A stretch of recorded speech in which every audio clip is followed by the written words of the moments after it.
एक दशक पहले भारत के लोगों ने संकल्प लिया, हमारा देश सशक्त, आत्मनिर्भर और आधुनिक राष्ट्र बने।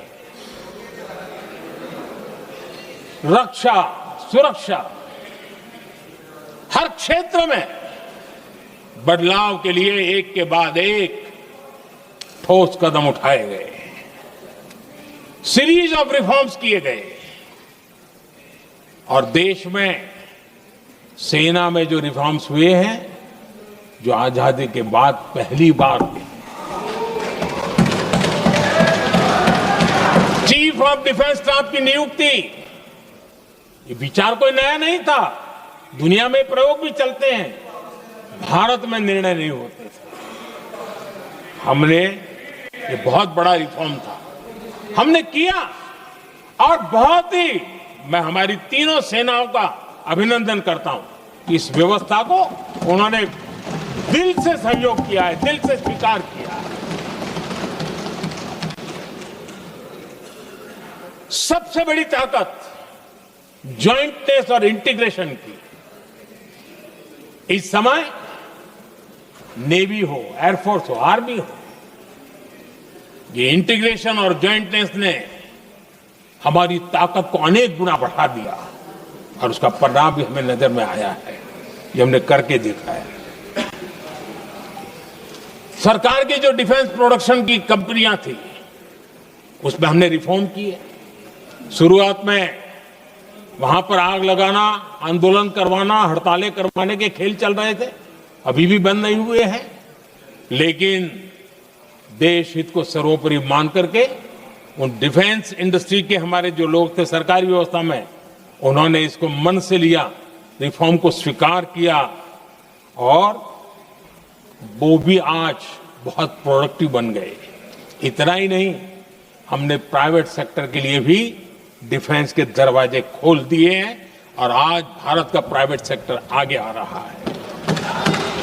आज स्टार्टअप्स डिफेंस के क्षेत्र में हमारे 27-30 साल के नौजवान, टियर 2, टियर 3 सिटी के नौजवान, कई कुछ जगह तो बेटियां स्टार्टअप का नेतृत्व कर रही है। डिफेंस के सेक्टर में सैकड़ों की तादाद में आज स्टार्टअप काम कर रहे हैं। ड्रोन्स, एक प्रकार से मैं कह सकता हूं, ड्रोन्स की जितनी भी एक्टिविटी हमारे देश में हो रही है, शायद एवरेज 30-35 की उम्र होगी जो लोग कर रहे हैं, वो सारे लोग, और सैकड़ों की तादाद में कर रहे हैं। और उसका ताकत, क्योंकि इनका भी योगदान था इसमें, जिन्होंने इस प्रकार के प्रोडक्शन किए हैं, और वो हमें ऑपरेशन सिंदूर में बहुत काम आए। मैं उन सबके प्रयासों को बहुत साधुवाद करता हूं और मैं उनको विश्वास दिलाता हूं, आगे बढ़िए, अब देश रुकने वाला नहीं है।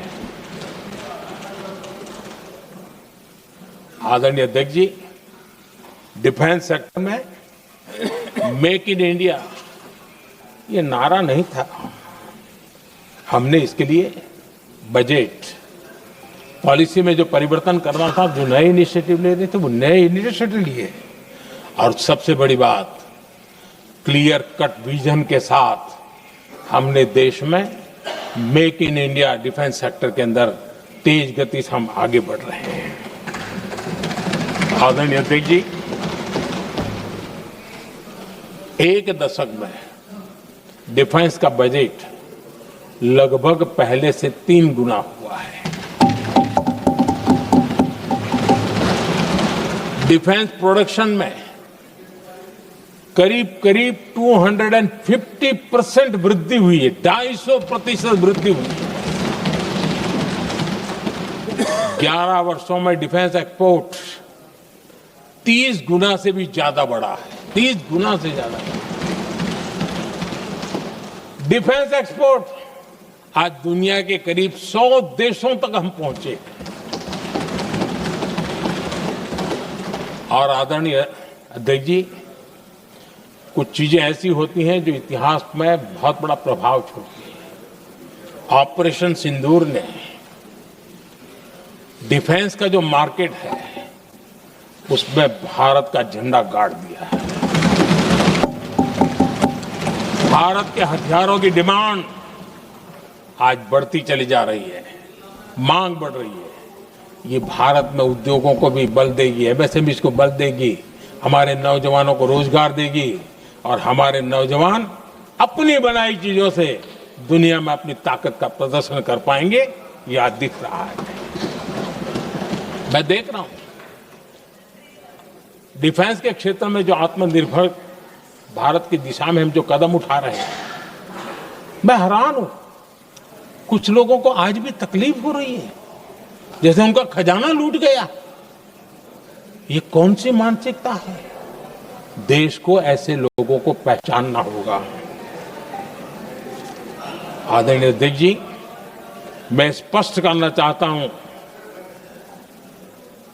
डिफेंस में भारत का आत्मनिर्भर होना ये आज की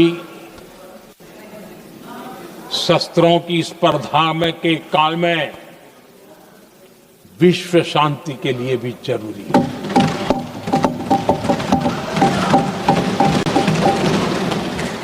मैं पहले भी कह चुका हूं, भारत युद्ध का नहीं, बुद्ध का देश है।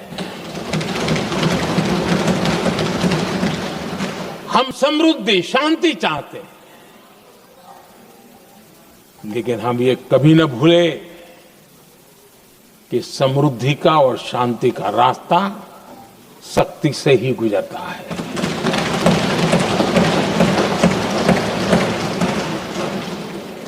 आदरणीय अध्यक्ष जी, हमारा भारत छत्रपति शिवाजी महाराज, महाराजा रणजीत सिंह, राजेंद्र चोला, महाराणा प्रताप, लसित बोरफुकन और महाराजा सुहेलदेव का देश है।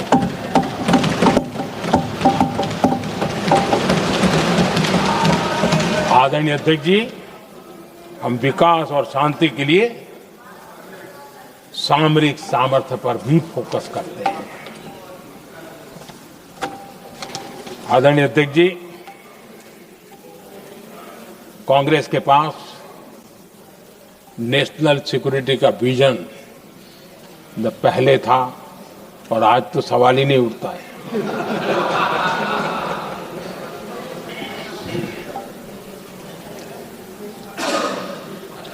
कांग्रेस ने हमेशा नेशनल सिक्योरिटी पर समझौता किया। आज जो लोग पूछ रहे हैं पीओके को वापस क्यों नहीं लिया, वैसे ये सवाल मुझे ही पूछ सकते हैं और किसको पूछ सकते हैं।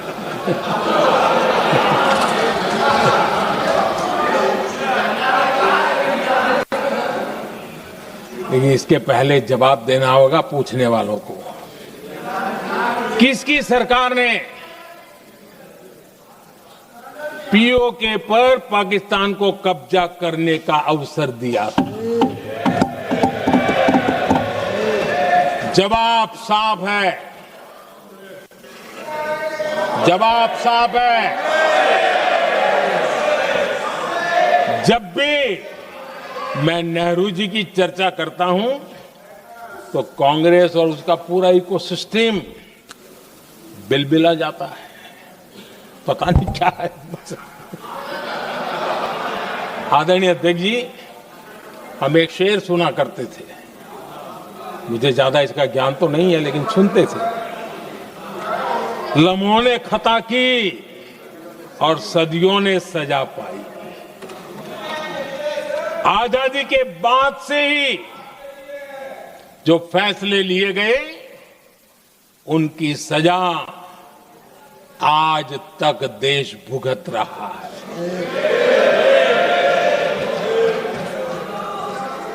यहां बार बार एक बात का जिक्र हुआ और मैं फिर से करना चाहूंगा।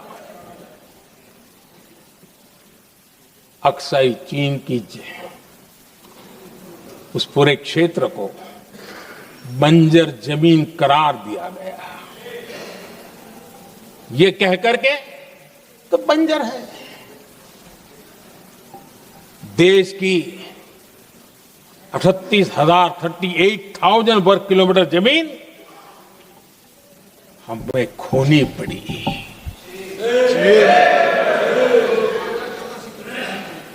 आदरणीय अध्यक्ष जी, मैं जानता हूं मेरी कुछ बातें चुभने वाली है।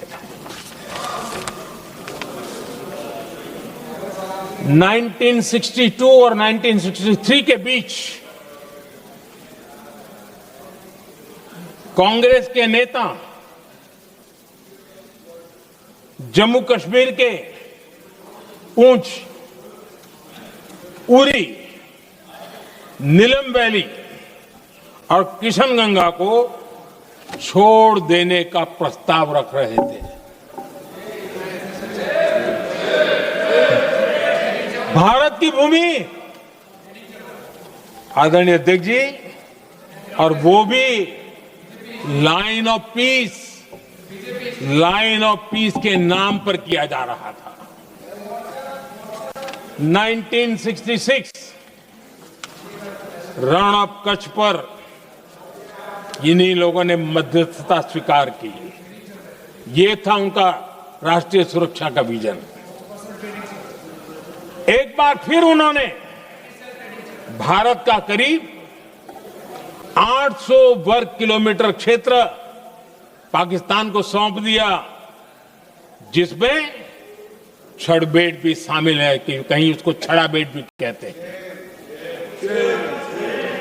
1965 की जंग में हाजीपीर पास को हमारी सेना ने वापस जीत लिया था, लेकिन कांग्रेस ने उसे फिर लौटा दिया।